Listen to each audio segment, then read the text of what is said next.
नमस्कार दोस्तों, आपका स्वागत है इग्निशन गार्डन में। आज की वीडियो में बात करने वाले हैं कि जेड प्लांट की हम केयर किस तरह से कर सकते हैं। देखिए, फरवरी का मौसम लगभग लगभग एंड होने वाला है और ग्रोइंग सीजन स्टार्ट हो चुका है। और आपके सामने है जेड प्लांट के कुछ बोनसाई हैं जो कि आपके सामने हैं।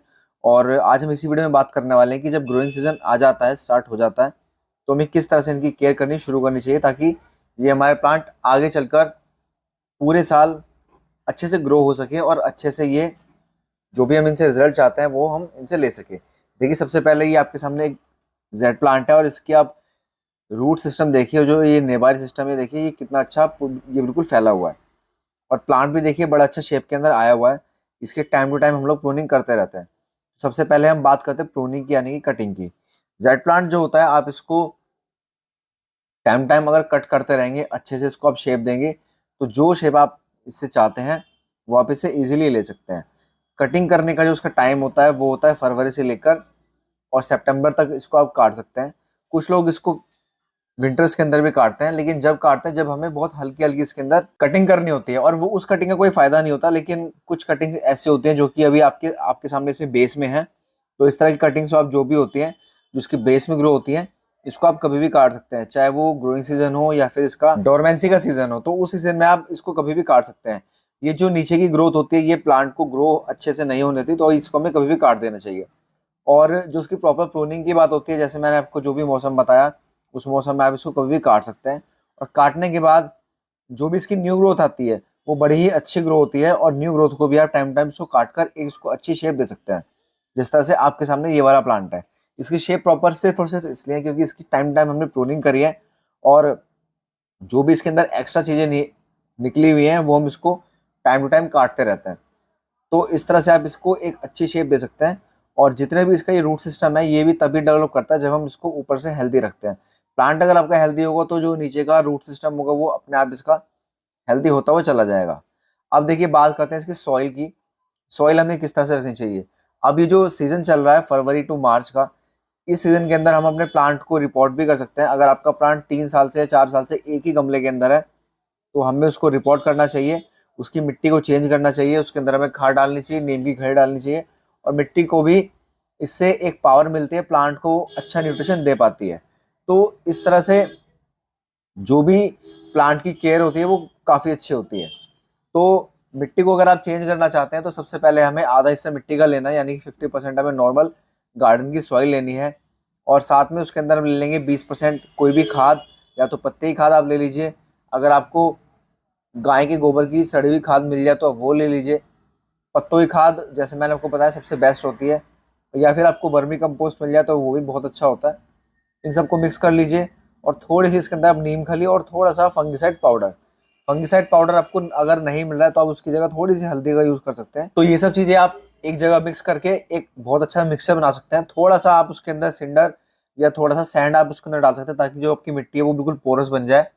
और पोरस बनने का ये फायदा होगा कि आप जितना पानी डालेंगे वो सारा का सारा वेस्ट पानी उसमें से नीचे निकल जाएगा, और जितना प्लांट को पानी चाहिएगा प्लांट उतना ले लेगा। तो इससे आपकी प्लांट के अंदर वाटर लॉगिंग की जो प्रॉब्लम होती है, यानी कि जड़ सड़ने की जो दिक्कत होती है, वो खत्म हो जाएगी और प्लांट आपका बहुत अच्छे से और हेल्थी ग्रो करेगा। जब भी आप अपने प्लांट को एक नए गमले के अंदर शिफ्ट करें तो गमला उसके हिसाब से लें। ना तो गमला आपका ज़्यादा बड़ा होना चाहिए, ना आपका गमला ज़्यादा छोटा होना चाहिए। अगर वो छोटा होगा तो उसका रूट सिस्टम होगा वो अच्छे से डेवलप नहीं कर पाएगा, और अगर ज़्यादा बड़ा होगा तो प्लांट आपका बहुत तेज़ी से ग्रो हो जाएगा। तो अगर आप बॉन्साई बना रहे हैं तो आपको हमेशा एक कॉम्पैक्ट जो गमले आते हैं उसका यूज़ करना चाहिए, लेकिन प्लांट के हिसाब से वो उतना ही चौड़ा हो जितना आपका प्लांट बड़ा है। और साथ ही साथ अगर आप प्लांट को वाइडली ग्रो करना चाहते हैं तो आप बड़े गमले के अंदर उसको लगा सकते हैं। जैसे कि ये वाले प्लांट मैंने एक टब के अंदर लगाए हुए हैं।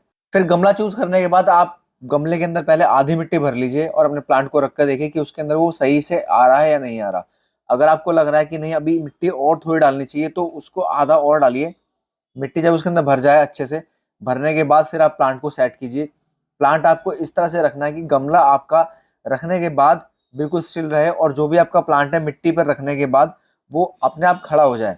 यानी कि प्लांट आपने सॉइल के ऊपर लगाया, सॉइल अभी आपको ऊपर से नहीं डालनी, लेकिन जब भी आप सॉइल डालेंगे उससे पहले प्लांट आपका नीचे नहीं गिरना चाहिए। अगर ये चीज़ हो रही है तो उसका मतलब आप प्लांट बिल्कुल सही लगा रहे हैं। फिर ऊपर से जो भी आपकी एक्स्ट्रा मिट्टी है वो उसको लगा दीजिए। और अगर कहीं पर ज़रूरत है वायर करने की तो आप प्लांट को वायर करके भी रोक सकते हैं। अगर आपका प्लांट हिलता रहेगा या आगे पीछे जाएगा प्लांट गमले के अंदर लगने के बाद भी, तो इसका मतलब ये है कि प्लांट आपका अच्छे से ग्रो नहीं होगा। जो रूट्स होंगी उसकी वो बार बार हिलती रहेंगी। अगर रूट्स बार बार हिलेंगी तो प्लांट आपका जल्दी से खराब होने के चांस उसमें रहेंगे। तो इस तरह से आप अपने प्लांट को रिपोर्ट कर सकते हैं बहुत ही इजीली। अब बात करते हैं कि जेड प्लांट को कहाँ पर रखना चाहिए। देखिए बहुत सारी वीडियोस के अंदर मैंने ये बताया और बहुत सारी वीडियोस इंटरनेट पर भी है कि जेड प्लांट को आपको हमेशा फुल सनलाइट के अंदर रखना है। बहुत सारे लोग क्या होते हैं, क्या करते हैं, जेड प्लांट लेते हैं, मिट्टी के अंदर लगाते हैं और कमरे के अंदर रख लेते हैं कि ये बहुत सुंदर लग रहा है। लेकिन आपको ऐसा काम नहीं करना है, क्योंकि जेड प्लांट जो है ये एक सक्यूलेंट प्लांट होने के साथ साथ ये एक सन लविंग प्लांट है। यानी कि आप इसको जितना सूरज के अंदर रखेंगे, सूरज के सामने रखेंगे सॉरी, ये उतना ज़्यादा अच्छा ग्रो करेगा।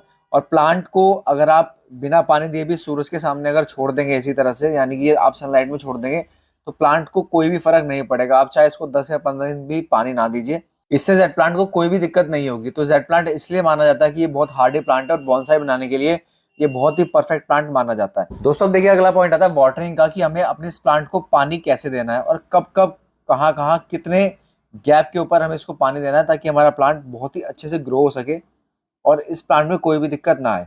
ये देखिए ये बहुत छोटा सा प्लांट है, इसका मैं एक मामे बोनसाई बना रहा हूँ जिसके लिए इसको मैं रेडी कर रहा हूँ।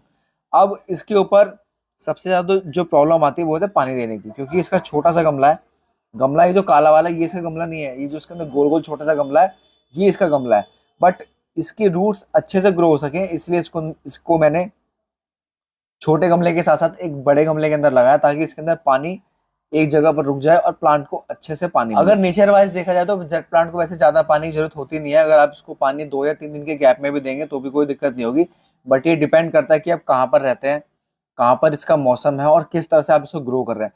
अगर आप इस प्लांट को वाइडली ग्रो कर रहे हैं तो आप इसको दिन में एक बार पानी दे सकते हैं या दिन में 2 या 3 बार छोड़कर आप इसको पानी दे सकते हैं। देखिए पानी देने का जो मेथड है वो बहुत सिंपल है।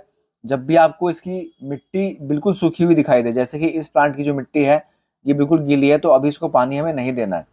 तो जब भी आपको इस प्लांट की मिट्टी बिल्कुल सूखी हुई दिखाई दे और ऐसा लगे कि ये बिल्कुल ड्राई हो चुकी है, तब आप इसको पानी दीजिए।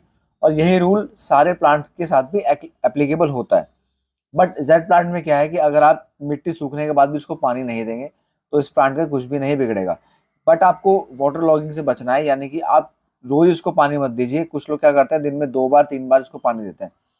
बट अगर टेम्परेचर आपके एरिया में 40 से ऊपर चला जाए तब आप इसको सुबह शाम आपको इसको पानी देना जरूरी है, क्योंकि तब प्लांट क्या होता है ऊपर से भी गर्म हो जाता है और नीचे से उसको ठंडक रहने के लिए जो रूट सिस्टम है उसके लिए उसमें ठंडक रहने के लिए प्लांट को पानी की जरूरत होती है।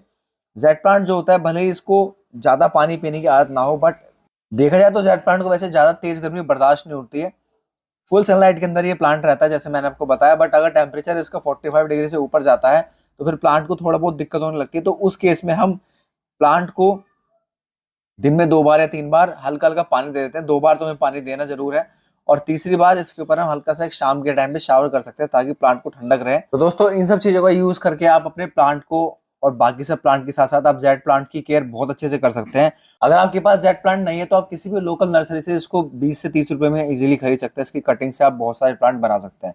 तो दोस्तों वीडियो अगर आपको अच्छा लगे तो उसको लाइक कीजिएगा, शेयर कीजिएगा और कमेंट करके बताइएगा कि आपके पास भी जेड प्लांट है या नहीं।